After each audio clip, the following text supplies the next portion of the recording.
ஆண்டவரும் இரட்சகருமாகிய இயேசு கிறிஸ்துவின் நாமத்தினாலே இந்த காலவேளையில் உங்களை வாழ்த்துகிறேன். எத்தனை பேர் கர்த்தருடைய வசனத்தை கேட்பதற்கு ஆயத்தமாய் ஆவலாயிருக்கிறேன்? ஹல்லேலூயா. இந்த நாளிலும் ஒரு முக்கியமான வசனத்தை தான் நாம் தியானிக்க போகிறோம்.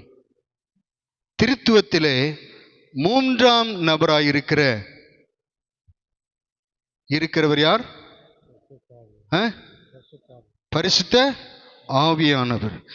நம்முடைய தேவன் நாம் அறிந்திருக்கிறோம். அவர் திருத்துவ தேவன் என்பதை நாம் அறிந்திருக்கிறோம். இந்த திருத்துவத்திலே மூன்றாம் நபராயிருக்கிற பரிசுத்த ஆவியானவரை குறித்து தான் இந்த நாளிலே நாம் தியானிக்க போகிறோம். நான் இதை முன்னதாக சொல்வதனுடைய காரணத்தை நீங்கள் பின்னதாக அறிந்து கொள்வீர்கள். ஏனென்றால் 3 விதமான காலங்கள் உண்டாயிருந்தது. ஒன்று, மனிதன் படைக்கப்பட்டு பல வருஷங்களை நாம் பார்க்கும் பொழுது மனசாட்சியின் காலம் இருந்தது, பிதாவின் காலம். இரண்டாவது, அந்த நாட்களிலே பிதா இருந்த காலத்திலே, பிதாவின் அந்த மனசாட்சியுடைய காலத்திலே மனசாட்சியின்படி மனிதன் நடந்து கொண்டானோ?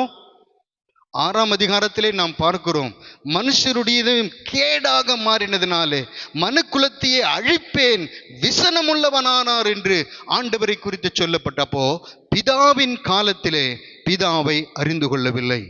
இரண்டாவது, குமாரனாகி இயேசு கிறிஸ்து திருத்துவத்தில் 2ஆம் நபராய் இருக்கிற ஆண்டவர் இந்த பூமிக்கு வந்தார். அந்த வார்த்தை மாம்சமாகி என்று எழுதியிருக்கிறதே, அந்த வார்த்தையின்படி, தேவ வாக்குத்தத்தத்தின்படி அவர் பூமிக்கு வந்த பொழுது வேதம் சொல்லுகிறது, தமக்கு சொந்தமானதிலே வந்தார், சொந்தமானவர்கள் என்ன பண்ணல? ஏற்றுக்கொள்ளவில்லை. முதலாவது, பிதான் காலத்தில் பிதாவை ஏற்றுக்கொள்ளவில்லை, அதாவது அவருடைய சித்தத்தின்படி நடக்க. இரண்டாவது, குமாரன் வெளிப்பட்டார், அவருக்கு சொந்தமானதிலே வந்தார், சொந்தமானவர்களோ அவரை ஏற்றுக்கொள்ளவில்லை. மூன்றாவது, நாம் இப்பொழுது இருக்கிறோம், கிருபையின் காலத்தில் இருக்கிறோம். அது யாருடைய காலம்? ஆவியானவருடைய காலம், ஆவியானுடைய அசைவாடுகிற காலம். அதனால்தான் அப்போஸ்தலர் நடவடிக்கைகளில் நாம் பார்க்கிறோம், ஆவியானவர் ஒவ்வொருவர் மேல, அதுதான் ஆரம்பம், சபை பிறந்த ஆரம்பம், ஒவ்வொருவர் மேல வந்தார். அவர்கள் இயேசுவை பிரசங்கித்தார்கள். அதுவரைக்கும் பயந்து நடுங்கினவர்கள் பிரசங்கிக்க காரணம் என்னவென்றால், அதுவும் தைரியமாய் நீங்கள் கொலை செய்த இயேசு என்று சொல்லி யூதர்களிடத்தில் நின்று முகமுகமாய் பேசுவதற்கு காரணம் என்னவென்றால், ஆவியின் அபிஷேகத்தை பெற்றுக்கொண்டபடியினாலே. ஆனால் ஒரு காரியம் என்னவென்றால், கிறிஸ்துவ அநேக பிரிவுகள் இருக்கிறது. சில பிரிவுகள் பரிசுத்த ஆவிதான், அது ஒரு பவர் என்று சொல்லி அவரை அங்கீகரிக்கிறதில்லை, அது அவசியம் இல்லை என்று சொல்லுகிறார்கள். கிறிஸ்து தான் நமக்கு வேணும். அல்லது சிலர் பழைய ஏற்பாட்டை மாற்றும்படி, சிலர் புதிய ஏற்பாட்டை மாற்றும். இப்படி என்றாலும் அதனதின் காலத்தில் 3 காலங்களிலே மூவரையும் மனிதன் ரிஜெக்ட் பண்ணதை பார்க்கிறோம். நமக்கோ அப்படி இல்லை. தேவன் நம்முடைய மனக்கண்களை திறந்திருக்கிறார், அவர் நம்மை அபிஷேகம் பண்ணியிருக்கிறார், நம்மை ஆவிக்குள்ளாக நடத்திருக்கிறபடினாலே நாம் பரிசுத்த ஆவியானவரை விசுவாசிக்கிறோம். எத்தனை பேர் ஆமென் சொல்ல முடியும்? ஹல்லேலூயா. ஆனால் ஒரு காரியத்தின் நிமித்தம் நாம் இடரல் அடைகிறோம். பரிசுத்த ஆவியானவரை குறித்து முதலாவது நமக்கு அநேக டவுட் இருக்குது. அவரை பெற்றுக்கொள்வதற்கு நம்மிடத்தில் நிறைய டவுட் இருக்கு. இந்த சப்ஜெக்டை குறித்து நான் பேச வேண்டும் என்று அநேக நாள் வாஞ்சித்தேன். ஒவ்வொரு முறை தேவ சமூகத்துக்கு போகும் பொழுதும் எனக்கு அதில் லீடிங் இல்லாதபடினாலே சிலர் என்னிடத்தில் கேட்டுக்கொண்டார்கள் இதை குறித்து. ஆகிலும் நான் அந்த பிரஷருக்கு உடன்படவில்லை. ஒவ்வொரு முறையும் தேவ சமூகத்துக்கு போய், ஆண்டவரே இந்த நாளிலே இதை பேசுவதற்கு உமக்கு சித்தமா? அப்படி ஒரு லீடிங் கிடைத்த பிறகுதான் இந்த நாளிலே கர்த்தர் அதை குறித்து பேசும்படியான லீடை கொடுத்தபடினாலே, இதில் இருக்கிற கிரிட்டிக்கலான காரியங்கள், அதை பெற்றுக்கொள்வதற்கு தடையா இருக்கிற காரியங்களை நான் முதலாவது சொல்லிவிட்டு, ஒரு சம்பவத்தை அடிப்படையாக வைத்து ஆவியானவரை குறித்து இந்த நாளிலே நாம் தியானிக்க போகிறோம். அந்த கிரிட்டிக்கலான காரியம் என்னவென்றால், ஆவியை பெற்றுக்கொண்டேன், அந்நிய பாஷையில் நான் பேசுகிறேன் என்று சொல்லுகிறவருடைய நடக்கை நம்முடைய கண்களுக்கு முன்பாக, அதாவது அபிஷேகத்தை பெற்றுக்கொள்ளாமல் அதன் மேல் வாஞ்சை வருவதற்கு தடையாயிருக்கிற காரியம் என்னவென்றால், அப்படி நான் பெற்றுக்கொண்டேன், பரிசுத்த ஆவி எனக்குள் இருக்கிறார், நான் அந்நிய பாஷை பேசுகிறேன் என்று சொல்லுகிறவரின் நடக்கை வித்தியாசமா இருக்கிறபடினால. ஆமென். நம்முடைய பசங்க நாடகம் போடும்போது கூட சொன்னாங்க, எனக்கு பேசும்போது இங்கிலீஷா வருது. அப்போ ஒருத்தர் பக்கத்துல கேட்ட, இங்கிலீஷ் தானே பேச, அந்த இங்கிலீஷ் இல்ல. அப்படின்னா என்ன இங்கிலீஷ்? அப்படி போல சபைக்குள்ளே பேசுகிறது அல்லது ஜெபிக்கும் போது பேசுகிறது அந்நிய பாஷை இருந்தாலும், அவருடைய நடக்கையில, பிராக்டிஸ்ல, வெளியே போகும்போது, மற்றவர்களோடு ஐக்கியப்படும் போது, அல்லது ஒரு காரியத்தை சந்திக்கும் பொழுது அவருடைய பேச்சும் நடக்கையும் வித்தியாசமா இருக்கிறபடினாலே அதை பெற்றுக்கொள்வதற்கு, ஆவியானவரை பெற்றுக்கொள்வதற்கு அது நமக்கு ஒரு தடையாக, இடரலாக காணப்படுகிறது. ஆகவே பரிசுத்த ஆவியானவரை பெற்றுக்கொள்வதற்கு நான் என்ன செய்ய வேண்டும்? நான் ஒரு காரியத்தை சுருக்கமாய் சொல்ல விரும்புகிறேன். இப்படிப்பட்ட காரியங்கள் எல்லாம் நமக்கு முன்பாக இருக்கிறது. எப்பொழுதுமே பிசாசனுடைய தந்திரம் என்னவென்றால், ஒரு ஒரிஜினல் இருக்கும்போது பல டூப்ளிகேட்டை உண்டாக்கி அந்த ஒரிஜினலை ஏற்றுக்கொள்ள கூடாதபடிக்கு அல்லது அந்த ஒரிஜினல் மேல் தாகம் வராதபடி செய்வது பிசாசனுடைய தந்திரம். கள்ள நோட்டு அடிக்கிறவன் பார்த்தா 10 ரூபாய் நோட்டு எவனா கள்ள நோட்டு அடிப்பானா? ஏன்? வேல்யூ இல்லை. 500 அடிப்பான், அதுக்கு வேல்யூ. அப்போ ஒன்றை புரிந்து கொள், எது வேல்யூ இருக்கிறதோ அதுல தான் டூப்ளிகேட் பண்ணுவான். டூப்ளிகேட் பண்ணி அதன் மேல் ஒரு வெறுப்பை கொண்டு வரும். அப்படி போலத்தான் பரிசுத்த ஆவியின் காலத்திலே அவரை அசட்டை பண்ணுகிறவர்கள், அவரை ஏற்றுக்கொள்ளாதிருக்கிறவர்கள், அது எனக்கு தேவையில்லை, ஏன் அதுதான் இருந்தாதான் இருக்கணுமா, இப்படிப்பட்ட கேள்விகளெல்லாம் கேட்டு அதன் மேல் உள்ள வாஞ்சியை குறைத்து போடுவது சாத்தானுடைய தந்திரங்களில் ஒன்று. ஆகையினால் பிரியமானவர்களே, இந்த நாளிலே இப்படிப்பட்ட காரியங்கள் நமக்கு முன்பாக இருந்தாலும் ஒன்றை மாத்திரம் சொல்லுகிறேன், இவையெல்லாம் உண்டு.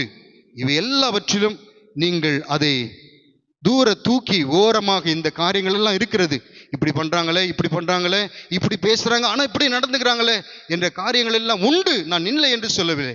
ஆனால் அவைகள் எல்லாவற்றையும் இந்த நாளிலே ஒரு ஓரமா வைத்து விட்டு பரிசுத்த ஆவியானவரை குறித்து வேதம் என்ன சொல்லுகிறது, அது எனக்கு தேவைதானா, ஆவியானவரை நான் எப்படி கேட்க வேண்டும், எனக்குள் ஆவியார் இருக்கிறார் என்றால் எப்படிப்பட்ட கிரியை நிலை நடப்பிப்பார் என்கிறது தான் இந்த நாளிலே நாம் தியானிக்க போகிறோம்.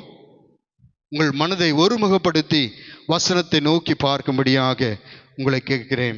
திருப்பிக் கொள்ளுங்கள். புதிய ஏற்பாட்டிலே யோவான் சுவிசேஷம் 4ஆம் அதிகாரம் 10ஆம் வசனம். இயேசு அவளுக்கு பிரதியுத்தரமாக, நீ தேவனுடைய ஈவையும் தாகத்துக்கு தாய் என்று உன்னிடத்தில் கேட்கிறவர் இன்னார் என்பதையும் அறிந்திருந்தாயானால் நீயே அவரிடத்தில் கேட்டிருப்பாய். அப்போ ஒரு காரியம் இந்த வசனத்திலிருந்து, பரிசுத்த ஆவியை நாம் பெற்றுக்கொள்ள வேண்டும் என்றால் முதலாவது என்ன பண்ணணும்? நீ கேட்டிருப்பாய், அவர் உனக்கு கொடுத்திருப்பார்.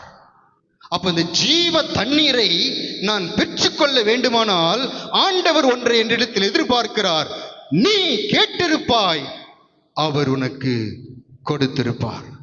இந்த 4ஆம் அதிகாரத்திலே இருக்கிற சம்பவங்கள் எல்லாம் நாம் அறிந்திருக்கிறோம். யாரை குறித்து இந்த சம்பவம் பேசுகிறது? சமாரிய ஸ்திரியை குறித்து. சமாரிய ஸ்திரியை குறித்து இங்கே பேசுகிறதை பார்க்கிறோம். ஆகையினால் இது எல்லாருக்கும் நமக்கு தெரிந்திருக்கிற காரியம்தான். வசனங்கள் எல்லாம் நமக்கு தெரிந்திருக்கும். ஒவ்வொரு வசனமாக அந்த சம்பவத்தை மாத்திரம்தான் இந்த நாளிலே தியானிக்க போகிறோம். அதற்கு தேவைப்படுகிற வசனங்களை வேறு இடத்திலிருந்து நாம் வாசிப்போம். வாசியுங்கள். யோவான் 4:14 வாசியுங்கள். நான் கொடுக்கும் தண்ணீரை குடிக்கிறவனுக்கோ ஒரு காலம் தாகம்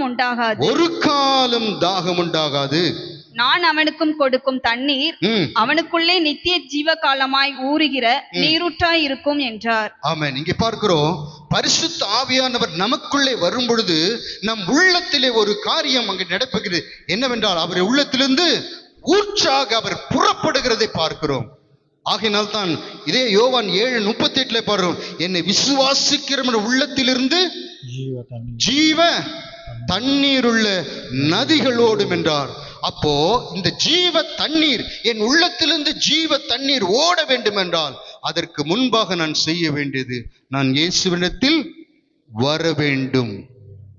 இங்கே பார்க்கிறோம், தாகத்துக்கு தா என்று உன்னிடத்தில் கேட்கிறவர் என்று நாம் வாசித்தோம் அல்லவா? ஆண்டவருடைய தாகம் என்ன சொல்லுங்க? ஆண்டவருடைய தாகம் என்ன? ஆண்டவருடைய தாகம் நாமை பரிசுத்த ஆவியை பெற்றுக்கொள்ள வேண்டும் என்பதே அவருடைய தாகம். இங்கே பார்க்கிற சமாரிய ஸ்திரீ தாகத்துக்கு தா என்று கேட்கிறார். ஆனால் நீங்கள் அந்த அதிகாரத்தை வாசித்து முடித்திரும் பொழுது நான் அதை வாசித்து பார்த்தேன். பார்த்துவிட்டு ஆண்டவர் தண்ணி குடிச்சாரா? கடைசி வரைக்கும் குடிக்கவே இல்லை. அப்ப தாகம் சொல்றாரு என்னது? நாம் பரிசுத்த ஆவியை பெற்றுக்கொள்ள வேண்டும். அவர் ஜீவ தண்ணீரை வைத்துக் கொண்டு அவர் காத்திருக்கிறார்.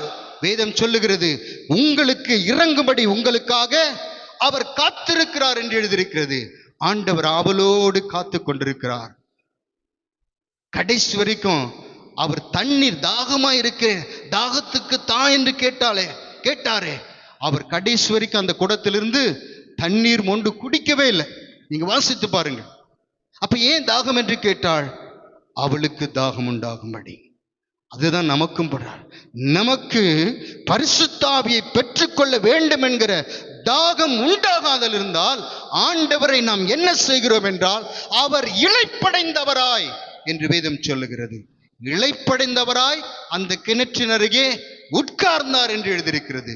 எனக்குள்ளே பரிசுத்த ஆவியை பெற்றுக்கொள்ள வேண்டும் என்கிற தாகம் உண்டாகவில்லை என்றால் நான் ஆண்டவரை என்ன செய்கிறேன் என்றால், நான் அவரை இளைப்படைய பண்ணுகிறேன். நான் யோசித்து பார்த்தேன், இந்த ஒரு தாகத்தை ஆண்டவரால் தாங்கக்கூடாதோ? வானத்துக்கு பூமிக்கு நடுவாக 6 மணி நேரம் கல்வாரி சிலுவிலே தொங்கின நம் இரட்சகர் இந்த தாகத்தை அவரால் தாண்டி செல்ல முடியாதோ? முடியும். அவர் பர்பஸா அந்த இளைப்பு அடைவதற்கு தம்மை விட்டு கொடுக்கிறதை பார்க்கிறோம். ஏனென்றால் அவளுக்குள்ளே அந்த சமாரிய ஸ்திரீக்கு தாகம் உண்டாகும்படியாகவே ஆண்டவர் அப்படி செய்கிறார். இன்னும் நீங்கள் 2ஆம் வசனத்தை வாசிங்கள். 4ஆம் அதிகாரம். நாம் 4ஆம் அதிகாரத்தை தாண்டி போவதில்லை, ஆகினால் அதிலே வைத்துக் கொள்ளுங்கள். யூதேயாவை விட்டு மறுபடியும் கலிலேயாவுக்கு போனார். இயேசுதாமே ஞானஸ்தானம் கொடுக்கவில்லை, அவருடைய சீசர்கள் கொடுத்தார்கள். அவர் சமாரியா நாட்டின் வழியாய் போக வேண்டியதாய் இருந்தபடியால் யாக்கோப்பு தன் குமாரனாகிய யோசேப்புக்கு கொடுத்த நிலத்துக்கு அருகே இருந்த சமாரியாவில் உள்ள சீகார் எனப்பட்ட ஊருக்கு வந்தார். ஆமென். போதும். இங்கே பார்க்கிறோம், ஆண்டவருடைய பிரயாணத்தை இங்கே விவரிக்கப்பட்டிருக்கிறது. உங்களுக்கு இறங்கும்படி கர்த்தர் உங்களுக்காக காத்திருப்பார் என்று எங்கே இருக்கிறது என்றால் ஏசாயா 30:18 அதை குறித்துக் கொள்ளுங்கள். அப்படி இருக்கு. இங்கே நாம் வாசித்தோம், ஆண்டவருடைய பிரயாணத்தை குறித்து இங்கே போட்டிருக்கிறது. அவர் கலிலேயா இருந்து எங்கே போனார்? வாசிங்க. யூதேயா விட்டு மறுபடியும் கலிலேயாவுக்கு போனார். யூதேயா விட்டு கலிலேயாவுக்கு போனார்னா முடிஞ்சிச்சு. ஏன் அந்த சமாரியா வழியாய் போனார்? அந்த காரியங்கள் எல்லாம் விவரிக்கப்படுவதன் காரணம் என்னவென்றால், ஆண்டவர் எங்க போகும்போதும் எந்த ஒரு இடத்திற்கும் அவர் எப்படி போல விருதாவாக பர்பஸ் இல்லாம ஆண்டவர் போனதே இல்லை. ஒருவேளை நாம போகலாம், நம்முடைய ஒர்க் ப்ரெஷர்னால, அல்லது ஒரே இடத்துல நான் இருக்கிறேன், என்னை எங்கேயாவது கூட்டிட்டு போங்க, பக்கத்துல கூட்டிட்டு போங்க, சும்மா போயிட்டு வரலாம். அதெல்லாம் மனுஷனுடைய பலவீனம். நம்ம போறது தவறு என்று சொல்லவில்லை. ஆனால் ஆண்டவர் எந்த ஒரு இடத்திலாகிலும் சும்மா அங்கே போனார்னு இருக்கா? ஒரு பர்பஸா போவார். அது எத்தனை கிலோமீட்டர் ஆனாலும் நடந்து போய் அந்த இடத்திலே அந்த பிதாவினுடைய சித்தத்தை செய்து முடித்து அவர் திரும்பி வருகிறதை பார்க்கிறோம். அப்போ ஆண்டவர் இங்கே சமாரியா வழியாக போவதற்கு காரணம் என்றால், அந்த சமாரிய ஸ்திரீக்கு தாகம் உண்டாகும்படி. இதை ஆவிக்குரிய ரீதியிலே சொல்ல விரும்புகிறேன். அவர் நம் பக்கமாய் கடந்து போகும் பொழுது, முதலாவது அவர் நம் பக்கமாய் கடந்துதான் போக வேண்டும் என்கிற நிர்பந்தம் இருக்குதா? ஆண்டவர் என் பக்கத்துல தான் போகணும் அப்படின்னு இருக்குதா? இல்லை. நம் பக்கமாய் கடந்து போக வேண்டிய நிர்பந்தம் அவருக்கு ஒன்றும் இல்லை. ஆகிலும் நம் பக்கமாய் கடந்து போகும்போது அவரை விட்டுவிடக்கூடாது. நமக்கு தாகம் உண்டாக வேண்டும். ஆண்டவரே, அந்த ஜீவ தண்ணீரை நீர் எனக்கு தர வேண்டும் என்கிற தாகம் நமக்கு உண்டாக வேண்டும். 6ஆம் வசனத்தை வாசிங்கள். அங்கே யாக்கோபுடைய கிணறு இருந்தது. இயேசு பிரயாணத்தினால் இளைப்படைந்தவராய் அந்த கிணற்றின் அருகே உட்கார்ந்தார். அப்பொழுது ஏறக்குறைய 6ஆம் மணி வேளையா இருந்தது. ஏறக்குறைய 6ஆம் மணி வேளை என்று சொல்லி யூதர்களுக்கு டைம் வைப்பார்னா காலையில 6 மணிக்கு. அப்ப 6ஆம் மணி வேலை என்னும்போது மத்தியானம் 12 மணிக்கு, 12 o'clock. குறிப்பாக அடுத்தது வாசிங்க. அவருடைய சீஷர்கள் போஜன பதார்த்தங்களை கொள்ளும்படி ஊருக்குள்ளே போயிருந்தார்கள். அப்பொழுது சமாரியா நாட்டாளாகிய ஒரு ஸ்திரீ தண்ணீர் மொள்ள வந்தாள். போதும், இந்த சம்பவம் நமக்கு தெரியும். நண்பகல் 12 மணி, 12 o'clock ஆஃப்டர்நூன், அந்த நேரத்திலே ஒரு சமாரிய ஸ்திரீ தண்ணீர் மொள்ள வந்தாள் என்று பார்க்கும். ஸ்திரீகள் நீங்கள் அறிந்திருக்கிறீர்கள், சகோதரிகள் அறிந்திருக்கு. தண்ணீர் எடுப்பதற்கு இங்க எப்போ போறோம்னு தெரியல.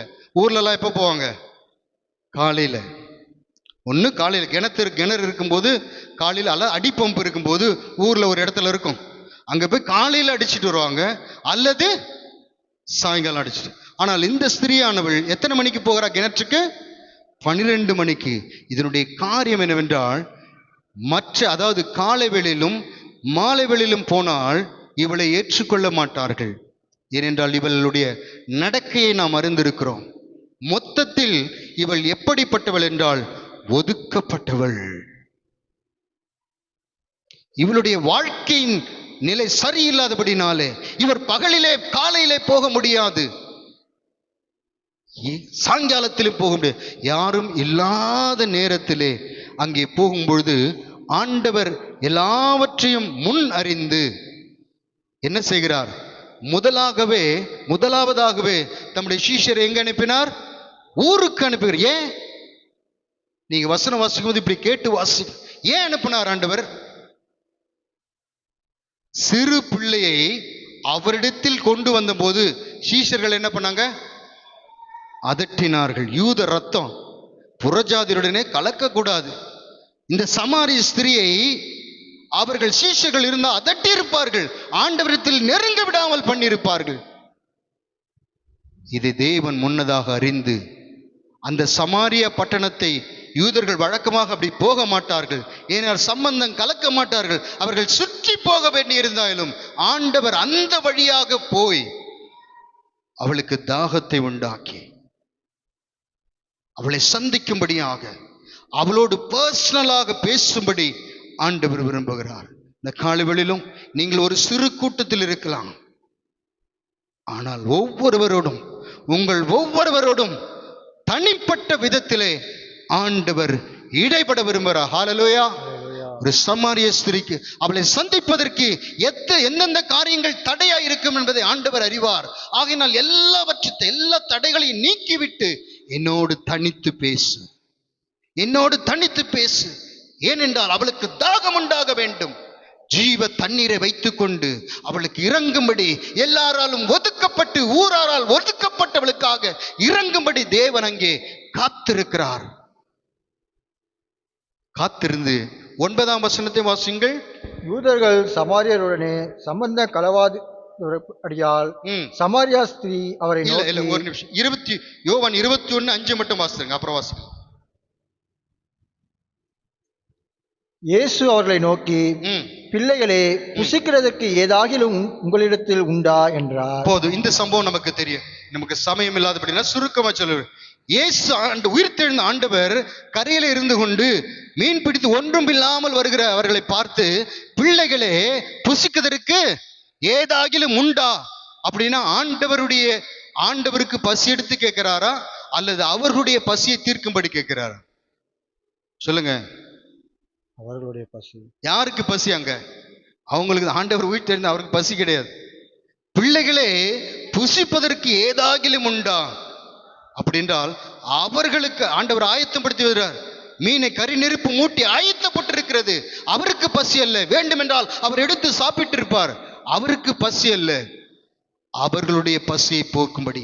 அதே போலதான் இங்கே எப்படி ஆண்டவர், பிள்ளைகளே, புசிப்பதற்கு ஏதாகிலும் உங்களிடத்தில் இருக்கிறதா, அவர்கள் என்ன சொல்லுகிறார்கள் என்பதை அறியும்படியா. அப்படி போலத்தான் சமாரிய ஸ்திரீ இடத்திலே ஆண்டவர் அங்கே கேட்கிறார். தாகத்துக்கு தா என்று சொன்னவரை நீ அறிந்திருந்தாயானால். 9ஆம் வசனத்தை வாசிங்கள். யூதர்கள் சமாரியருடனே சம்பந்தம் கலவாதவர்களானபடியால் சமாரியா ஸ்திரீ அவரை நோக்கி நீ யூதனாயிருக்க சமாரியா ஸ்திரீ ஆகிய என்னிடத்தில் தாகத்துக்கு தா என்று எப்படி கேட்கலாம் என்றால். ஆமென். இங்கே பார்க்கிறோம், நீர் யூதனாயிரு. அவருடைய கண்களுக்கு சமாரிய ஸ்திரீக்கு ஆண்டவர் எப்படி தெரிகிறார் என்றால் நீ யூதனாயிருக்க. அப்போ ஒன்று தெளிவாக இருந்த வசனத்திலே, ஆண்டவரிடத்தில் நான் ஒன்றை கேட்க வேண்டுமானால் முதலாவது நான் ஆண்டவரை அறிந்திருக்க வேண்டும். அவர் யார் என்று நான் அறிந்திருக்க வேண்டும். அவர் ஒருவரே எனக்கு ஜீவ தண்ணீரை கொடுக்கிறவர் என்று நான் அறிந்திருந்தால். ஆகையினால் தான் ஆண்டவர் சொன்னார். அந்த 10ஆம் வசனத்தை மறுபடியும் வாசிங்கள். இயேசு அவளுக்கு பிரதியுத்தரமாக நீ தேவனுடைய ஈவையும் தாகத்துக்கு தா என்று உன்னிடத்தில் கேட்கிறவர் இன்னார் என்பதையும் அறிந்திருந்தாயானால் நீயே அவரிடத்தில் கேட்டிருப்பாய். இங்க வாலிப பிள்ளைகள் உண்டு, பரிசுத்தாவியை பெற்றுக் கொள்ளாதவர்கள் இருக்கிறீர்கள். உங்களுக்கு அது அவசியம். பிள்ளைகளே, நீங்கள் கேளுங்கள். தேவனிடத்தில் நீ அவரிடத்தில் கேட்டிருப்பாய், அவர் உனக்கு கொடுத்திருப்பார். 13ஆம் வசனம், லூக்கா 11:13 ஆண்டவர் சொல்லுகிறார், பொல்லாதவர்களாகிய நீங்கள் உங்கள் பிள்ளைகளுக்கு நல்ல ஈவுகளை கொடுக்க அறிந்திருக்கும் போது பரம பிதாவானவர் தம்மை நோக்கி வேண்டிக் கொள்ளுகிறவர்களுக்கு பரிசுத்த ஆவியை கொடுப்பது அதிக நிச்சயம் அல்லவா? இங்கே கேட்க வேண்டும் என்று அன்று சொல்லுகிறார். நீயே கேட்டிருப்பாய். நான் ஒரு உதாரணம் சொல்லுகிறேன். பரிசுத்த ஆவியை கேட்கும் பொழுது நாம் எப்படி கேட்க வேண்டும் என்று ஆண்டவர் நமக்கு மாதிரியை வைத்திருக்கிறார். எல்லாவற்றிலும் நாம் யோவான் 13:13 வாசிக்கிறோம், நீங்கள் செய்யும்படிக்கு இவைகளை உங்களுக்கு மாதிரியை காண்பித்தேன். அந்த மாதிரி என்ன? ஆண்டவர் உலக இரட்சகர், தேவாதி தேவன், சிங்காசனத்தில் வீற்றிருக்கிறவர் ஒரு சாதாரண புறக்கணிக்கப்பட்ட ஊரை ஏற்றுக்கொள்ளாத சிறிடத்தில் தாகத்துக்கு தன்னை தாழ்த்துகிறதை பார்க்கிறோம். அப்போ பரிசுத்த ஆவியை கேட்கும் பொழுது ஆண்டவரே எனக்கு தாரும், அப்படி அல்ல. தாழ்மையோடு உள்ளத்தின் ஆழத்திலிருந்து ஆண்டவரே பரிசுத்த ஆவியினுடைய அவசியத்தை நான் உணர்கிறேன், எனக்கு தாரும் என்று கேட்க வேண்டும். ஒரு சின்ன உதாரணம் சொல்ல நமக்கு புரியும். நம்மில் யாரோ ஒருவர் நெருங்கினவர்கள் அல்லது நம்ம பிள்ளையை வைத்துக் கொள்ளும் ஒரு ஐசியூ வார்டில் இருக்கிறது என்றால் அந்த சீஃப் டாக்டர் வரும்போது நமக்கு ஏற்கனவே சொல்ல, உன் பிள்ளை பிழைக்காது, ஒருவேளை அந்த சீஃப் டாக்டர் வந்தா அவர் தான் ரிசல்ட் உனக்கு சொல்லுவார் என்று சொன்னால் நம்ம எப்படி கேட்போம்? நம்முடைய கேட்பது எப்படி இருக்கும்? அது விவரிக்கும் வார்த்தை இல்லை. டாக்டர் டாக்டர் டாக்டர் முடிஞ்ச காலில் கூட விழுந்துரும். எப்படியாவது நீங்க தான். அப்போ நம்ம பக்கத்துல யார் இருக்கிறான்னு பார்க்க மாட்டோம். இன்னொரு பேஷண்டோட விசிட்டர்ஸ் வந்திருப்பாங்க, ரிலேஷன் வந்திருப்பாங்க, நர்ஸ் இருப்பாங்க, மற்ற டாக்டர்ஸ் இருப்பாங்க. அப்படி இருந்தாலும் நம்முடைய கெஞ்சுதல் எப்படி இருக்கும் என்று நாம் அறிந்திருக்கிறோம். அப்போ பரிசுத்த ஆவியை நீ பெற்றுக்கொள்ள வேண்டுமானால் எப்படித்தான் ஆண்டவரிடத்தில் போக வேண்டும் என்றால் இப்படிதான் நாம் போக வேண்டும். அந்த கெஞ்சுதலோடு, ஆண்டவரே நீ சொல்லியிருக்கிறீரே, லூக்கா 11:13 சொல்லி, தம்மிடத்தில் வேண்டிக் கொள்ளுகிறவர்களுக்கு பொல்லாதவர்கள் நீங்கள் நல்ல ஈவுகளை அடிக்க கொடுத்திருக்கும் போது பரம பிதாவானவர் நீர் கொடுப்பது நிச்சயம் ஆண்டவரே. அந்த நிச்சயத்தோடு மாத்திரமல்ல, நீர் ஒருவர் தான் இந்த ஜீவ தண்ணீர் எனக்கு தர முடியும், ஆகையினாலே உம்மிடத்தில் வந்திருக்கிறேன் என்று சொல்லி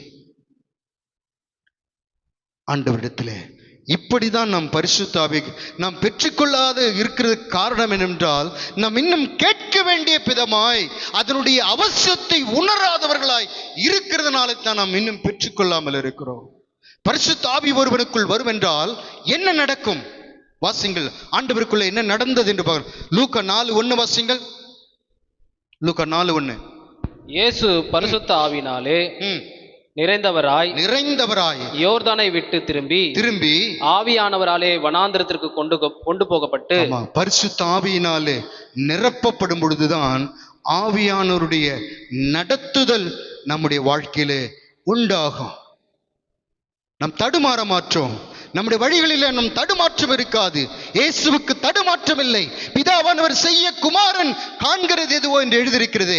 எப்படி கண்டார்? பரிசுத்த ஆவியினாலே. ஆவியானவர் அவருக்கு உணர்த்தினபடினாலே, ஆவியானவர் காண்பிக்கிறபடி பரிசுத்த ஆவி முதலாவது நிரப்பப்பட்டார். ஆவியானவர் வழி நடத்தினார். அப்போ அநேக காரியங்களிலே நமக்கு வழி நடத்துதல் இல்லாதிருக்க காரணம் என்னென்றால், என்றைக்கோ ஒரு நாள் நான் அபிஷேகத்தை பெற்றேன், இன்றைக்கு என்னுடைய நிலைமை என்ன? ஆவியானவர் என்னை நடத்துகிறார் என்றால் முதலாவது என்னை நிரப்ப வேண்டும். ஆவியில் நிறைந்தவராய் யோர்தானை விட்டு அவர் நடத்தப்பட்டார் என்று பார்க்கும். இன்னும் இதனுடைய முக்கியத்துவம் ஏசாயா 55 அதிகாரத்தை திருத்திக் கொள்ளுங்கள். 1 வசனத்தை வாசியுங்கள். ம் ம் ம்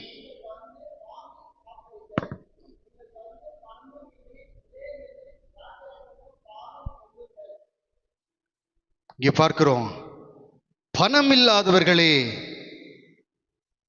அப்படி என்றால் என்ன? பணம் உள்ளவர்கள் ஆண்டவரிடத்திலே பெற்றுக்கொள்ளும்படி வரக்கூடாதோ என்று நாம் சிந்திக்க தோணும். பணம் இல்லாதவர்களே, நீங்கள் வந்து வாங்கி புசியுங்கள் என்று சொல்லி இருக்கிறது.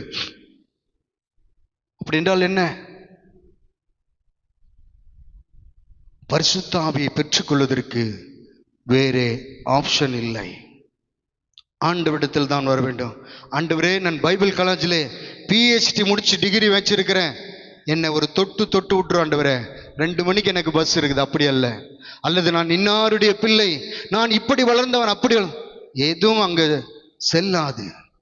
பணம் இல்லாதவர்களே, நீங்கள் வாங்கி சாப்பிடுங்கள் என்று பார்க்கிறோம். பணம் இல்லாதவர்களை எப்படி வாங்கி சாப்பிடுவாங்க தெரியுமா உங்களுக்கு?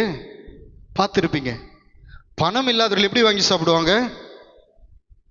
ஒரு வெட்டிங்க்கு போகிறோம் அல்லது வேறு ஏதோ ஒரு ஃபங்க்ஷனுக்கு போகிறோம், கூட்டம் அதிகமாக இருக்குது, ஒரு சேருக்கு பின்னாடி நின்று தான் சாப்பிட வேண்டும் என்றால் நம்மில் சிலர் வந்து விடுவோம். நானும் வந்திருக்கிறேன், வேண்டாம் வெளியில் சாப்பிட்டுக்கலாம். ஏன்னா நமக்குள் நம்முடைய தன்மானம், அல்லது கொஞ்ச நேரம் காத்திருப்போம், இன்னும் தாமதமாகும் போது எரிச்சல் வந்துடும், நம்ம வந்துடுவோம். ஆனால் சிலர் வரமாட்டாங்க. நான் அப்படி ஒரு வெட்டிங்க்கு போய் திரும்பி வந்தேன். வெஸ்ட் மாம்பலத்தில் ஒரு சின்ன மண்டபம் அது. ஆனால் அவர் அநேகருக்கு பத்திரிக்கை வைத்துட்டார். அந்த சேருக்கு பின்னாடி ஒருத்தர் இல்லை 2 பேர் நிற்கிறாங்க. அதை போட்டியே தான் போட்டு சாப்பிடணும். நானும் என்னுடைய நண்பரும் அதை விட்டு வந்து நாங்கள் வேறு வேறு ஹோட்டலே சாப்பிட்டோம். ஆனால் சிலர் அங்கே வரவில்லை, அங்கே நிற்கிறாங்க. ஆண்டவர் இந்த காரியத்தை எனக்கு உணர்த்தினார். நான் அன்றைக்கு செய்தது எனக்கு உணர்த்தினார். என்னவென்றால், யார் வந்து விடுவார்கள் என்றால் வேற ஒரு ஆப்ஷன் இருக்கிறவங்க தான் வந்துடுவாங்க.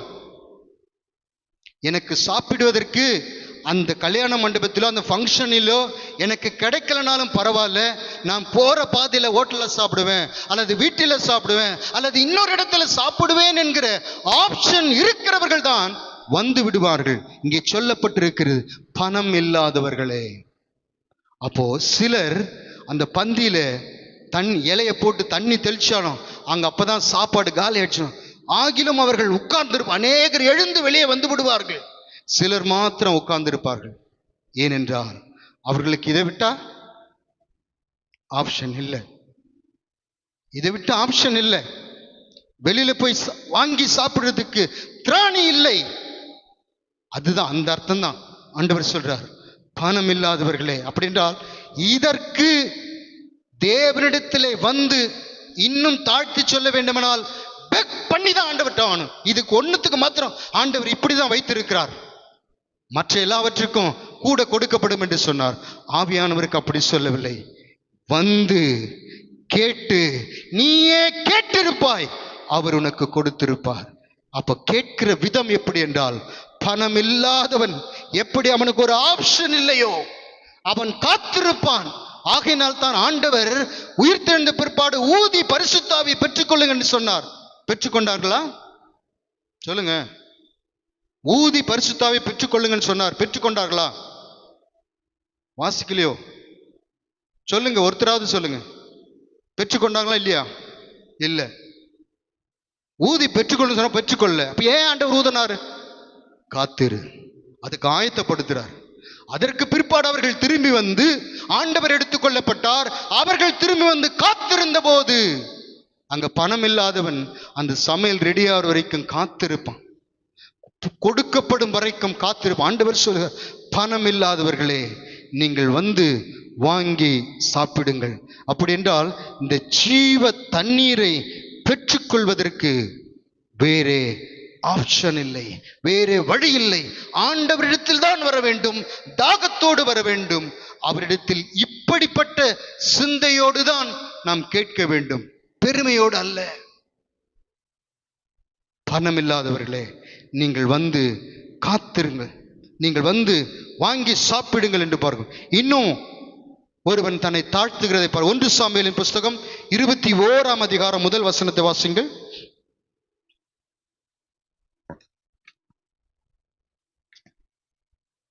தாவீது நோபில் இருக்கிற ஆசாரியனாகிய அபிமெலேக்கினிடத்தில் போனான். அபிமெலேக்கு நடுக்கத்தோடு தாவீதுக்கு எதிர்கொண்டு போய், ஒருவரும் உம்மோடே கூட வராமல் நீர் ஒன்றியாய் அப்பம் உம்மிடத்தில் ஏதாகிலும் சொல்லு, வாசிங்க. நீ ஒன்றியாய் 3ஆம் வசனத்தை வாசிங்க. தாவீது ஆசாரியனுக்கு பிரதியுத்தரமாக, நான் புறப்படுகிறதுக்கு முன் தோன்றும் முன்னாலும் உன்னிடத்தில் ஏதாகிலும் இருக்கிறதா என்று இருக்கலாம், அதை மட்டும் வாசிங்க. இப்பொழுதும் உம்முடைய கையில் இருக்கிறது என்ன?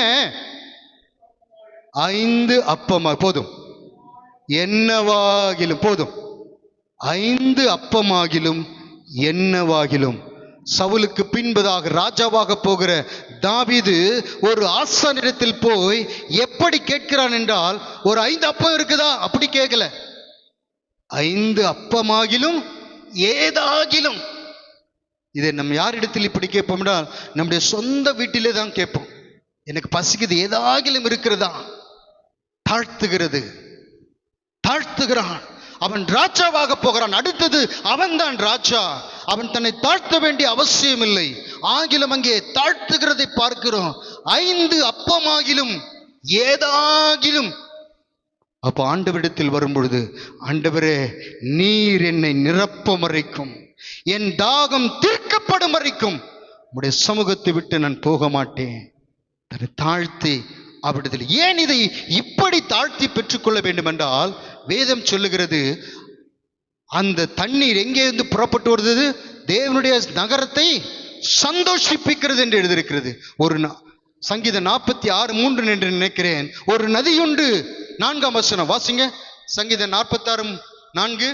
ஒரு நதியுண்டு, அதன் நீர்க்கால்கள் தேவனுடைய நகரத்தையும் உன்னதமானவர் வாசம் பண்ணும் பரிசுத்த ஸ்தலத்தையும் சந்தோஷிப்பிக்கும். தேவன் அதன் நடுவில் இருக்கிறார், அது அசையாது. அப்படி என்றால் போதும்.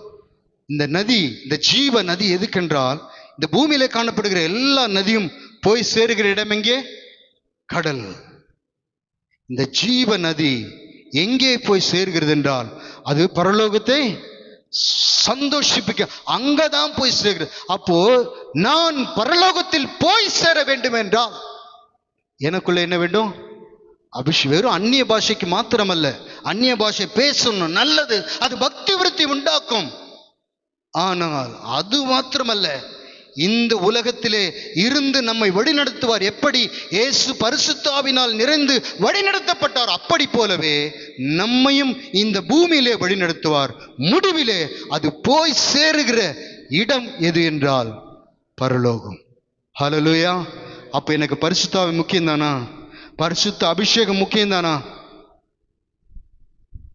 இன்னும் நீங்கள் 11ஆம் வசனத்தை வாசிங்கள். 4:11.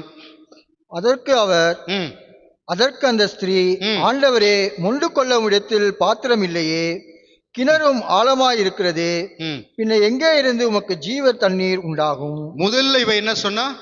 நீ ஆண்டவரை பார்த்து முதல்ல என்ன சொன்ன? முதல் வார்த்தை நீர் யூதனாயிருக்க. இப்பொழுது என்ன சொல்றா? ஆண்டவரே. அப்போ ஒரு காரியம் நமக்கு இதிலே, ஆண்டவரோடு பேச பேச தாகம் அவருக்குள்ளே உண்டாகிறது. ஆண்டவரோடு பேச பேசதான் அவரை அறிந்து கொள்ள முடியும். நாமும் கூட நம்முடைய ரட்சிக்கப்பட்ட புதுசில் எல்லாம் அறிந்தா நம்ம வந்தோம் இல்லை. ஒரு காரியம், அவர் உலக ரட்சகர் மாத்திரம் தெரியும். ஆனால் வேதத்தை வாசிக்க வாசிக்க நாம் அவரை அறிந்து கொண்டது போல நம்முடைய சிந்தை மாற ஆரம்பித்து விடும். நீர் யூதனாய் இருக்க என்று முதலாவது சொன்னவள் கொஞ்சம் கொஞ்சம் இயேசுவோடு பேசும்பொழுது அவருடைய சிந்தை அங்கே மாற ஆரம்பித்து வருகிற பார்க்கிறோம். 12ஆம் வசனம், இந்த கிணற்றை எங்களுக்கு தந்த நம்முடைய பிதாவாகிய யாக்கோப்பை பார்க்கிலும் நீர் பெரியவரோ, அவரும் அவர் பிள்ளைகளும் அவர் மிருக ஜீவன்களும் இதிலே குடித்ததுண்டே என்றாள். போதும். இரண்டாவது இங்கே பார்க்கிறோம், அவளுக்கு இப்ப தெரிய வேண்டிய நீர் பெரியவரோ, எங்கள் பிதாக்களை பார்க்கிலும் அவர்கள் மேன்மையா என்னது, அவர்களை பார்க்கிலும் நீர் பெரியவரோ. 13ஆம் வசனத்தை வாசிங்க. இயேசு அவளுக்கு பிரதியுத்தரமாக, இந்த தண்ணீரை குடிக்கிறவருக்கு மறுபடியும் தாகம் உண்டாகும். நான் கொடுக்கும் தண்ணீரை குடிக்கிறவனுக்கோ ஒரு காலம் தாகம் உண்டாகாது. நான் அவனுக்கு கொடுக்கும் தண்ணீர் அவனுக்குள்ளே நித்திய ஜீவகாலமாய் ஊறுகிற நீரூற்றாய் இருக்கும் என்றார். ஆமென். இங்க பார்க்கிறோம், நீர் பெரியவரோ என்று முதலாவது கேட்கிறார். பூமியிலே நாம் அநேக காரியங்களை, இதை நான் அறிந்து கொள்ள வேண்டும், அதை அறிந்து கொள்ள வேண்டும் என்று நமக்குள்ளே வாஞ்சை உண்டாகிறது. நான் C++, JEE என்னென்னமோ சொல்றோம் இல்லையா? இவைகளில் நான் தேறினோம், நான் நிற்க வேண்டும், நல்லதுதான். ஆனால் இவள நீர் பெரியவரோ, மற்றவற்றை அறிந்து கொள்வதற்கு உண்டாகிற ஆர்வம், ஆவல், நேரத்தை செலவிடுகிற காரியம், அந்த தேவனை அறிகிற விஷயத்தில் நாம் செலவிடுகிறோமா? தினம் ஒரு அதிகாரம் வாசிக்கிறோமா? காலையும் மாலை. நீர் பெரியவரோ, எப்படி தெரியும் அவர் பெரியவர் என்பதை நீ எப்படி அறிந்து கொள்வாய்? வேத வசனம் தான் அவரை குறித்து சாட்சி கொடுக்கிறது. அப்ப நீ வாசிக்காவிட்டால் நீ ஒரே நிலையில் தானே இருப்பாய். தேவன் பெரியவர் என்று நீ எப்படி அறிந்து கொண்டு அவரிடத்தில் போக முடியும்? பெரியவரோ. 13ஆம் வசனத்திலே ஆண்டவர் பரிசுத்த ஆவியானவரை குறித்து எதை பேசினாலும் அங்கே ஆவியானவர், முடிவிலே ஆவியானவர் அந்த கனெக்ஷனோடு தான் ஆண்டவர் அங்கே முடிக்கிறதை நாம் பார்க்கிறோம். 14, 15 வாசிங்க. நான் கொடுக்கும் தண்ணீரை குடிக்கிறவனுக்கோ ஒரு காலம் தாகம் உண்டாகாது. நான் அவனுக்கு கொடுக்கும் தண்ணீர் அவனுக்குள்ளே நித்திய ஜீவகாலமாய் ஊறுகிற நீரூற்றாய் இருக்கும் என்றார். அந்த ஸ்திரீ அவரை நோக்கி, ஆண்டவரே, எனக்கு தாகம் உண்டாகாமலும் நான் இங்கே மொண்டு கொள்ள வராமல் இருக்கும்படி அந்த தண்ணீரை எனக்கு தர வேண்டும் என்றாள். ஆமென். இங்கே பார்க்கிறோம், முதலாவது சொன்னா பாத்திரம் இடத்தில் இல்லை, அவரிடத்தில் கேட்கிறார். இப்பொழுது கேட்கிறார், நான் இங்கே மொண்டு கொள்ள, நீர் எனக்கு ஜீவ தண்ணீரை கொடுக்க வேண்டும். அப்போ ஆண்டவரோடு பேச பேச பேச, அவரோடு நெருங்க நெருங்க நெருங்க ஒன்றை அவள் அறிந்து கொண்டார், இவர் ஒருவர் மாத்திரம்தான் எனக்கு ஜீவ தண்ணீரை கொடுக்க முடியும் என்பதை அங்கே அவள் அறிந்து கொள்கிறதை பார்க்கிறோம். இன்னும் நீங்கள் 16ஆம் வசனத்தை வாசிங்கள். இயேசு அவளை நோக்கி, நீ போய் உன் புருஷனை இங்கே அழைத்து கொண்டு வா என்றார். போதும். இதுவரைக்கும் ஆண்டவர் அவளிடத்திலே பேசினது அவளுக்குள்ளே தாகம் உண்டாகும்படியாக, தாகத்தை உண்டு ஆசை காட்டுகிறார் அங்கே ஆண்டவர். நம்மை கூட அப்படிதான், வனாந்தரத்திலே பயில் காட்டி நம்மை அழைத்த தேவன் என்று எழுதியிருக்கிறது. ஆசை காட்டுகிறார், தாகத்தை குறித்து பேசி, முற்பிதாக்களை குறித்து பேசி, இந்த தண்ணீரை குடித்தால் உனக்கு தாகம் உண்டாகாது, மறுபடியும் நீங்க வர வேண்டாம், இந்த தண்ணீர், இந்த கிணற்றின் தண்ணீரை நீ கொண்டு போனால் மறுபடியும் நாளைக்கு 12 மணிக்கு நீங்க வர வேண்டும். ஆனால் நான் கொடுக்கும் தண்ணீரை குடிக்கிறவனுக்கு ஒரு காலம் தாகம் உண்டாகாது என்று சொல்லி அங்கே அவளுக்குள்ளே பேசி பேசி ஆண்டவர் பயில் காட்டி அவளை ஒரு எனக்கு நீர் தர வேண்டும் என்கிற அந்த நிலையிலே கொண்டு வந்த உடனே ஆண்டவர் என்ன கேட்கிறார்? 16ஆம் வசனத்தை வாசிங்கள். இயேசு அவளை நோக்கி, நீ போய் உன் புருஷனை இங்கே அழைத்து கொண்டு வா என்றார். இங்கேதான் ஆண்டவர் அவளுடைய காரியத்திலே கை வைக்கிறதை பார்க்கிறோம். இந்த நித்திய காலமாய் ஊறுகிற ஊற்று உனக்கு வேண்டுமென்றால் அது வரைக்கும் அவளுடைய பர்சனல் வாழ்க்கையிலே தொடாமல், அதை குறித்து பேசாமல் இருந்து, இப்பொழுது ஜீவ தண்ணீரை பெற்றுக்கொள்ள வேண்டும் என்று சொன்னவுடனே அப்பொழுது அவளுடைய வாழ்க்கையிலே ஒரு சுத்திகரிப்பு வேண்டும் என்பதை ஆண்டவர் அங்கே உணர்த்துகிறதை பார்க்கிறோம். லாபான் இடத்திலே யாக்கோபு புறப்பட்ட போது, இங்கிருந்து அவன் கானான் விட்டு புறப்பட்ட போது ஆண்டவர் அவனோடு இடைப்பட்டாரா? இல்லை. மறுபடியும் லாபானிடத்திலிருந்து தான் சம்பாதித்த எல்லா பொருட்களையும் திருப்பிக் கொண்டு மறுபடியும் கானானுக்கு பிரயாணப்பட்ட போது வழியிலே அவனை தொட்டார். அப்போ தேவன் உன்னுடைய வாழ்க்கையை எப்பொழுது சுத்திகரிப்பார் என்றால், பரிசுத்த ஆவியை நீ பெற்றுக்கொள்ள உன்னை ஒப்பு கொடுக்கும் பொழுது. ஏனால் பரிசுத்த ஆவியானவர் பெறுவதற்கு முன்பு நமக்கு சுத்திகரிப்பு அவசியம். யாக்கோபு கதை தான் சொன்னார். அவன் லாபானிடத்திற்கு போகும்போது ஆண்டவர் அவனை தொடவில்லை. பேசியிருக்கலாம், தேவனுடைய வார்த்தை இருக்கலாம், அப்படி போல நம்மோடு தேவன் பேசியிருக்கலாம். ஆனால் பரிசுத்த ஆவி பெற்றுக்கொள்ள வேண்டுமானால் உனக்குள்ளே ஒரு சுத்திகரிப்பை ஆண்டவர் உண்டு பண்ணிதான் உன்னை தம்முடைய ஆவியினால நிரப்புவார். இந்த சமாரிய ஸ்திரீ சொல்லுகிறாளாம், என்ன சொல்ல? அடுத்த வசனத்தை வாசிங்க. அதற்கு அந்த ஸ்திரீ, எனக்கு புருஷன் இல்லை என்றால். இயேசு அவளை நோக்கி, எனக்கு புருஷன் இல்லை என்று நீ சொன்னது சரிதான். எப்படி எனில் 5 புருஷன் இருந்தார். போதும், நமக்கு தெரியும். எப்படி எனில் உனக்கு இப்படி எல்லாம் இருந்தாங்க. அதற்கு பிற்பாடு அவள் சொல்லுகிறாள். 19ஆம் வசனத்தை வாசிங்க. அப்பொழுது அந்த ஸ்திரீ அவரை நோக்கி, ஆண்டவரே, நீர் தீர்க்கதரிசி என்று காண்கிறேன். எங்கள் பிதாக்கள் இந்த மலையிலே தொழுது கொண்டு வந்தார்கள். நீங்கள் தீர்க்கதரிசி என்று காண்கிறேன். அவள் ஒத்துக்கொள்ளுகிறதை பார்க்கலாம். தேவன் நம்மை சுத்திகரிக்கும் பொழுது நமக்குள் இருக்கிற காரியத்தை, எந்த காரியத்திலே நாம் தவறி இருக்கிறோம் என்பதை ஆவியானவர் நமக்கு சுட்டி காட்டுகிற பொழுது, அல்லது வசனத்தின் மூலமாய் ஆண்டவர் நம்மை சுத்திகரிக்க விரும்பும் பொழுது நம்ம என்ன பண்ணணும்? ஒத்துக்கொள்ளணும். அவள் சாக்கு சொல்லல. ஆண்டவரே, முதலாவது புருஷனை திருமணம் பண்ணினேன், அவன் என்னிடத்தில் பேசுவதே இல்லை. 2ஆம் புருஷனை திருமணம் பண்ணேன், அவன் பேசியே அப்படிலாம் எதுவுமே சொல்ல. ஒவ்வொருவருக்கு இல்ல குறைகளை அவன் சொல்லவில்லை. ஒத்துக்கொள்ள. ஆம் ஆண்டவரே, நீர் தீர்க்கதரிசி. அப்படின்னு என்ன அர்த்தம்? என் வாழ்க்கையில் நடந்ததை நான் ஒத்துக்கொள்ளுகிறேன். நீர் உள்ளபடி சொல்லியிருக்கிறீர், நான் அதை ஒத்துக்கொள்ளுகிறேன். இன்னும் ஒரு வசனத்தை வாசிங்கள். எரேமியா 3ஆம் அதிகாரம் 12-13 வாசிங்கள். சீக்கிரமா வாசிங்க.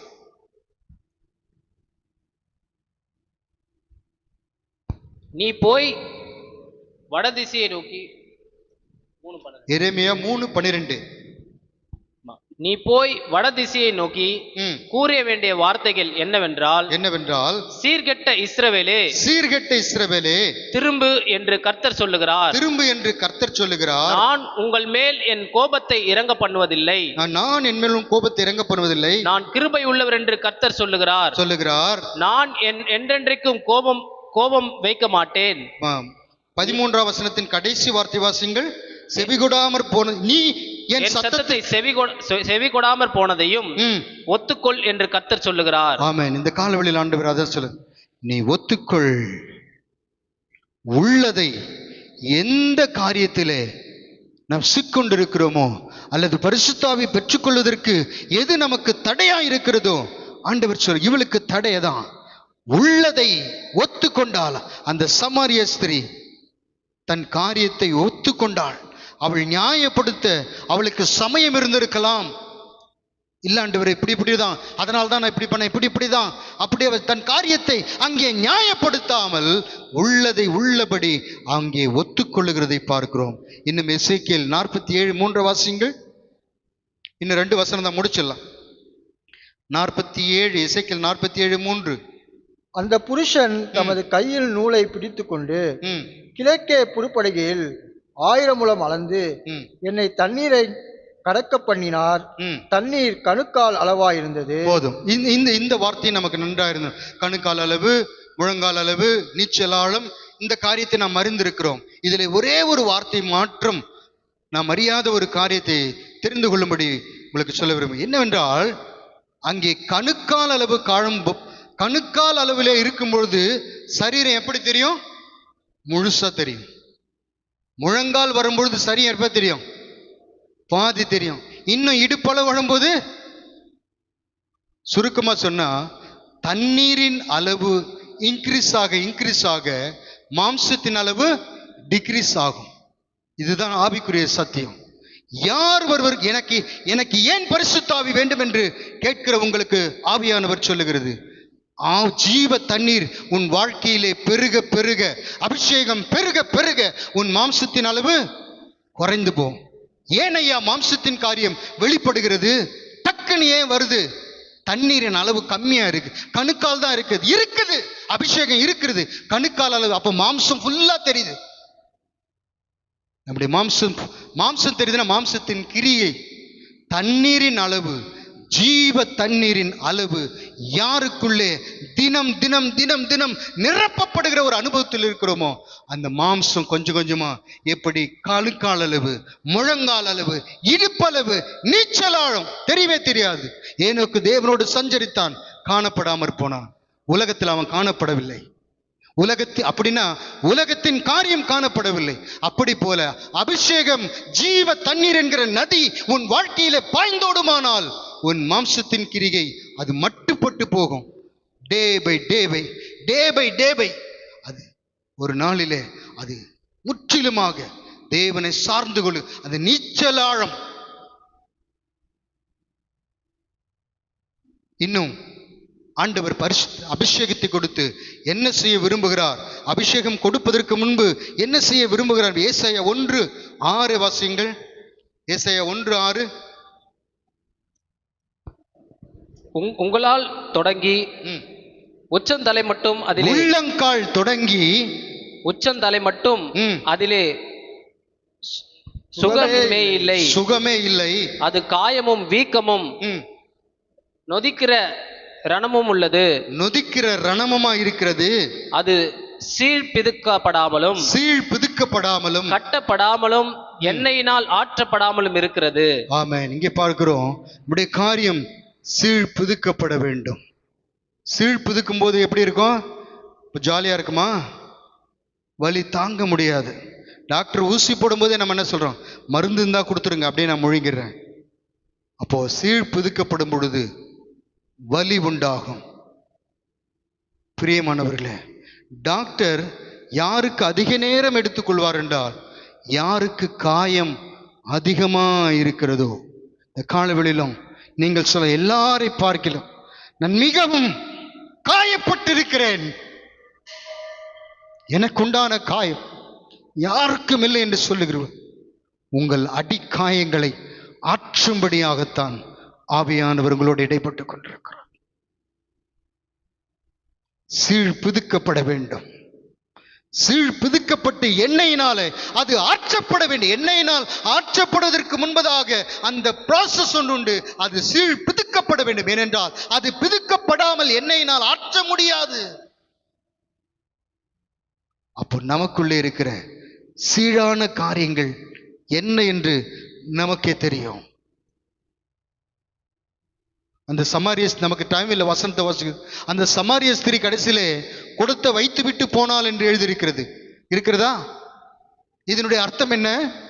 கொடுத்த வைத்து விட்டு போனாள் என்ற அர்த்தம் என்ன? ஜீவ தண்ணீரை பெற்றுக்கொள்வதற்கு எதையும் நான் விட்டு விடுவேன். ஹல்லேலூயா. எந்த தடையும் இருக்கக்கூடாது ஆண்டவரே. எந்த கோடமோ எந்த காரியமோ, எனக்கு ஒரே ஒரு வாஞ்சுதான், ஜீவ தண்ணீர், நீர் கொடுக்கிற ஜீவ தண்ணீரை நான் பெற்றுக்கொள்ள வேண்டும். அதற்காக எல்லாவற்றையும், என் மாம்சத்தின் காரியங்கள், எனக்கு ஈகோவா இருக்கிற காரியங்கள் எல்லாவற்றையும் விட்டு விடுகிறேன். என் சீழ்பிதிக்கு என்னை காயமாற்றும், என்னை ஆற்றும் ஆண்டவரே. அப்படி சொன்னவளுக்கு ஆண்டவர் அவளை எப்படி மாற்றினார் என்றால், நாம் அறிந்திருக்கிறோம். அவள் போய் சொன்னது நிமித்தம் அந்த ஊரே புறப்பட்டு வருகிறது. ஆண்டவரை அந்த ஜனங்கள் அறிந்து கொள்கிறார்கள். அப்படி என்றால் காலையில வந்து தண்ணி எடுக்கிறதுக்கே அவளோட சேர்த்து கொள்ளாத, அவளை அக்செப்ட் பண்ணாத ஜனம், அதாவது அவள் அந்த வெறுக்கப்பட்ட ஜனத்தின் மத்தியிலே அவர்களுக்கு என்னவா மாற்றினார்? ஆசீர்வாதமாக, அலங்காரமாக. நம்மை பிறருக்கு தேவன் ஆசீர்வாதமாகவும் அலங்காரமாகவும் நம்மை அற்பமாய் எண்ணி நம்மை ஒதுக்கினவர்கள் மத்தியிலே தேவன் நம்மை உயர்த்தப்பட வேண்டுமானால் நமக்கு அபிஷேகம் அவசியம். அவளை ஆசீர்வாதமாக, அந்த ஊராருக்கு ஆசீர்வாதமாக தேவன் வைத்ததை பார்க்கிறோம். இதுவரைக்கும் நாம் பரிசுத்த ஆவியை பெற்றுக்கொள்வது குறித்து எது இருந்தா ஆண்டவர் கொடுப்பதற்கு தடையா இருக்கிற ஒரே ஒரு வசனத்தை, அதுவும் நமக்கு நன்றாய் தெரிந்த வசனம், அதை மாத்திரம் வாசித்து நான் ஜெபிக்க போகிறோம். வாசிங்கள். அப்போஸ்தலர் புஸ்தகம், அப்போஸ்தலர் நடபடிகள் 8ஆம் அதிகாரம் 19ஆம் வசனத்தை வாசிங்கள். அப்போஸ்தலர் 8:19. நான் எவன் மேல் என் கைகளை வைக்கிறேனோ அவன் பரிசுத்த ஆவியை பெறத்தக்கதாக எனக்கும் இந்த அதிகாரத்தை கொடுக்க வேண்டும் என்றான். இங்கே பார்க்கிறோம். இது யாரை குறித்து சொல்லப்பட்டிருக்கிறது? மாயவித்தக்காரனாகிய சீமோன் என்கிற ஒருவனை குறித்து இங்கே சொல்லப்பட்டிருக்கிறது. இன்னும் 21 வாசிங்க. உன் இருதயம் தேவனுக்கு முன்பாக செம்மையா இராதபடியால் இந்த விஷயத்தில் உனக்கு பங்கும் இல்லை பாகமும் இல்லை. ஆகையால் நீ உன் துர்குணத்தை விட்டு மனம் திரும்பி தேவனை நோக்கி வேண்டிக் கொள். 23. நீ கசப்பான பிச்சிலும் பாவக்கட்டிலும் அகப்பட்டு இருக்கிறதாக காண்கிறேன் என்றான். இங்கே பார்க்கிறோம், பரிசுத்த ஆவியை பெற்றுக்கொள்வதற்கு தடையா இருக்கிற காரியம், நீ கசப்பான பிச்சிலும் பாவக்கட்டிலும் அகப்பட்டிருக்கிறதாக காண்கிறேன். நீ உன் துர்க்குணத்தை விட்டு மனம் திரும்பி என்று பார்க்கிறோம். இந்த சீமோன் எப்படிப்பட்டவன் என்று அதற்கு 13ஆம் வசனத்தை வாசிங்கள். அப்பொழுது சீமோன் விசுவாசித்து ஞானஸ்தானம் பெற்று பிலிப்பை பற்றி கொண்டு. போதும். சீமோன் பேதுரு யார்? இப்பொழுது சொல்லுங்க. சீமோன் பேதுரு யாரு? விசுவாசி. முன் எல்லாரும் எடுத்து சீமோன் பேதுரு மாய வித்தக்காரன் சொல்லலாம், அது அவனுடைய பழைய நிலைமை. இப்போ அட் பிரசன்ட் அவருடைய நிலைமை என்னன்னா, விசுவாசித்து தேவனை ஏற்றுக்கொண்டவன். நாம யாரு? விசுவாசித்து தேவனை ஏற்றுக்கொண்டவர்கள். நம்ம பேர் என்னது? விசுவாசி. அப்ப அவன் பேர் என்னது? விசுவாசி.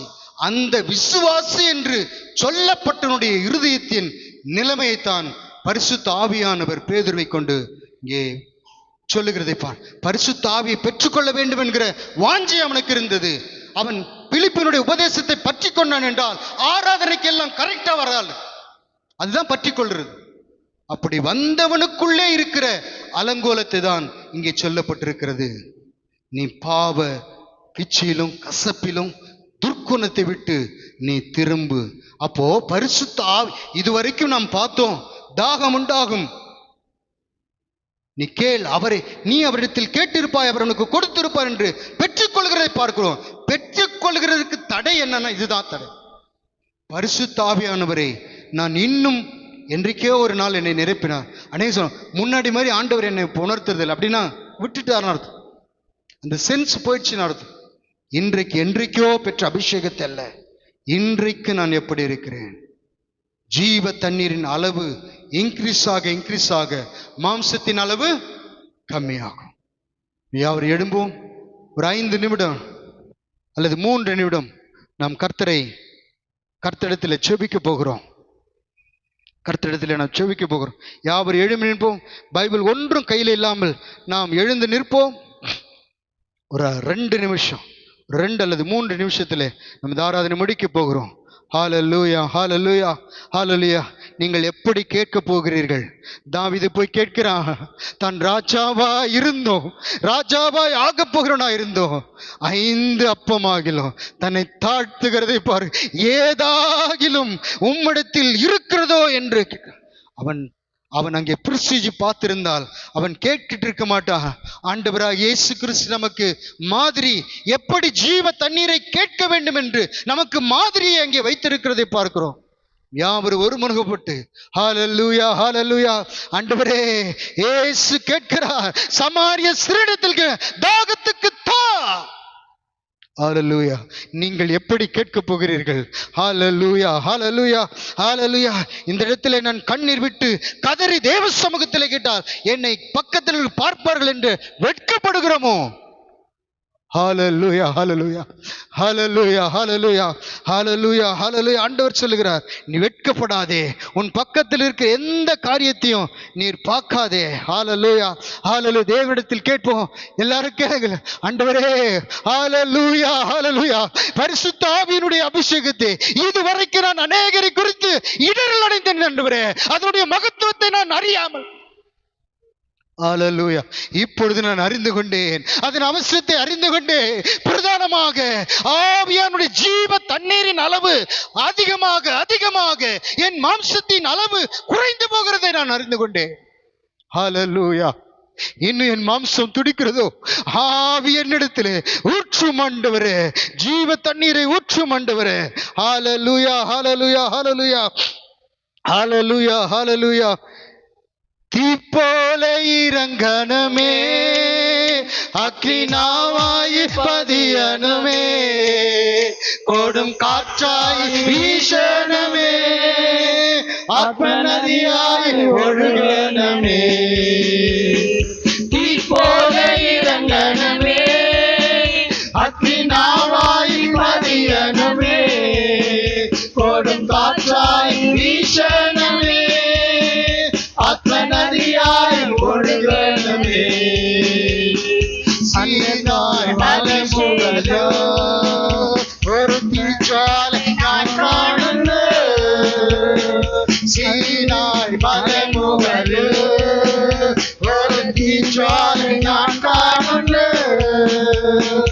இஸ்ராயேலின் தெய்வமே, ஆதி என்னை இறக்கணுமே, போல இறங்கணுமே, அக்கினாவாய் பதியணுமே, கொடும் காற்றாய் வீசணுமே, ஆத்மநதியாய் ஒழுகணுமே. பொழிந்திடும் வல்லமை, உன்னதத்தின் வல்லமை, ஆவியின் வல்லமை, அக்கினியின் வல்லமை. பொழிந்திடும் வல்லமை, உன்னதத்தின் வல்லமை, ஆவியின் வல்லமை, அக்கினியின் வல்லமை. வல்லமை தேவை தேவா, வல்லமை தாரும் தேவா. அந்த அபிஷேகம் தேவை தேவா, தாரும் தேவா.